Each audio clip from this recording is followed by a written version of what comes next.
first business deal. About to go cash the check now. You can blur that out. But yeah, it's my first one of many. I did a lot of real estate deals, but this one is a business deal. Feel a lot better than my first real estate deal, so I'm excited to get more into my build. I'm glad I am able to show y'all and bring y'all along with me. This deal was a partnership deal. It was a revenue share at first, 50%, and now I just got a buyout from it, so about to go cash it now. I wanted to go back to a deal that I did here in San Antonio. I do a lot of my deals virtually in different states, but this is one that I was able to do in San Antonio. It's right here. It didn't look like this when I found it, but this is a deal I structured with creative financing. Sent it to my team. My team called them.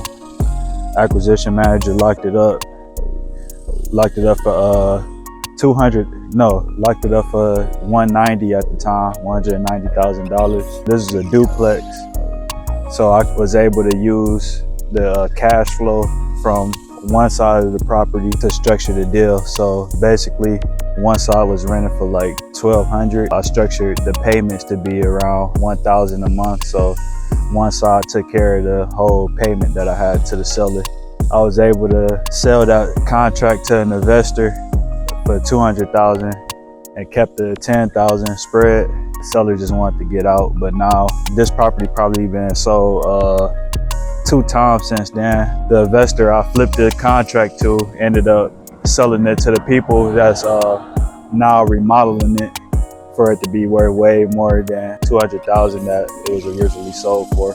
Now I'm here looking for more opportunities. I'm at a commercial office building right now. I seen an opportunity in this particular building because first I see it's an empty parking lot, but the building is a good size. It's probably about 30 offices in here, but it's about 3 cars in this whole building. And I also see that there's some distress on the building, and they also have a lot of opportunity where I could come in and add value in a lot of different ways with the resources and skills that I developed. So just looking for opportunities like this where I could come in and negotiate a deal, a win-win between me and all parties involved. There's a few different ways that I can add value to this property with different IPs that I have, the different business models that I have for particular properties like this, from the digital assets that I have and resources. Right now, I'm finding a couple of different ways, whether it's added some more digital assets to this property. I don't think they have a digital presence at all or any DP,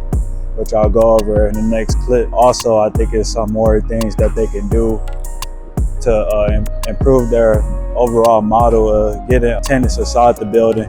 Yeah, so I'm going to continue to find opportunities like this where I can add value to. And right now, what I'll do is add this to my list of opportunities for my team to reach out to and continue to follow up. And if they respond saying that they want to work out a deal or they are interested in working out some type of deal or partnership, then we'll go from there and I'll check it out. And then we'll get together and see the best win-win situation and the best value add opportunity that we can make out of it.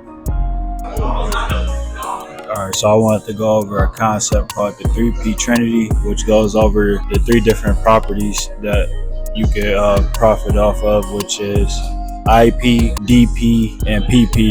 IP is intellectual property, and intellectual property are things like trademarks, patents, trade dresses, trade secrets, frameworks, or things like that. IP is things that you think of that adds value to the real world. What physical property is the things that we all know is like real estate. That's physical property. Physical property can also be anything physical. This laptop is physical property. This chair I'm sitting on is physical property. Physical property are real tangible things that you can touch and feel that also adds value. DP is digital property, and what digital property is websites, subscriptions, things like that. So you have these 3 different types of property, but the real magic comes with combining 2 or 3 of these together to increase your revenue that you can make from leveraging a combination of 2 or 3 of these things. So right now I'll give you some examples of each combination and how different companies use these in order to leverage their IP their physical real estate and digital real estate. An example of a company using IP and physical property is Nike. So Nike, they have IP, which is their branding, their logos, and how they design certain things. They also leverage their physical property by making the shoes inside their warehouses and having the retail stores that they can then sell their IP out of. And an example of a company using physical property and digital property is Amazon. Amazon has a lot of warehouses and a lot of distribution centers that they then sell the stuff that they have inside their distribution centers online on their digital platform, where anybody around the world can go on there and buy stuff from rather than going in person. An example of intellectual property and digital property being leveraged together as a combination is Netflix. So Netflix has their characters and storylines, which is IP, intellectual property. They made those characters and stories up, and they leverage this with their digital property, which is their online streaming services that you go to actually watch the movies that they create from their IP.